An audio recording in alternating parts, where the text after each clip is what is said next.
গ্ৰাম্য অঞ্চলত কম মূলধনত খাদ্য শস্য সংৰক্ষণ কৰাৰ উপায় যেনেকুৱা গ্ৰাম্য অঞ্চলত সাধাৰণতে ধান, গহম, মুগ, মটৰ, চানা আদিৰ দৰে খাদ্য শস্য বেছিভাগ সময়ে পোকামাকড়, আৰ্দ্ৰতা আৰু ইঁদুৰৰ আক্ৰমণত নষ্ট হয়। কিছু সহজ আৰু অল্প মূলধনৰ পদ্ধতি ব্যৱহাৰ কৰিলে বহুদিন ধৰি নিৰাপদে সংৰক্ষণ কৰিব পাৰি। শস্য ভালদৰে শুকোৱাৰ পদ্ধতি হ'ল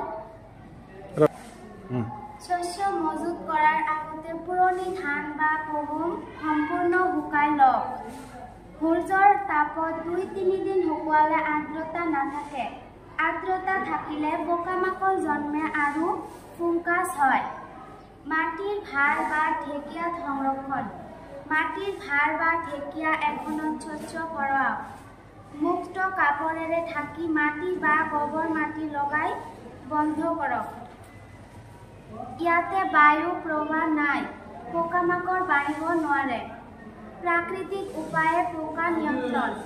শস্যৰ মাজত নিমপাত, শুকান লঙ্কা, গছৰ ছাল বা নিম তেল মিহলাই দিব পাৰি। ই পোকামাকড় তাড়াব।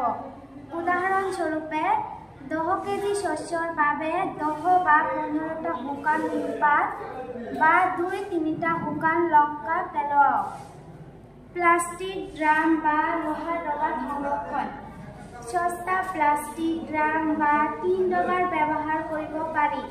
মুখটো ভালদৰে বন্ধ কৰি ৰখাটো প্ৰয়োজন। ভিতৰত ১ চামুচ নিম তেল বা শুকান নিমপাত থ'ব পাৰি।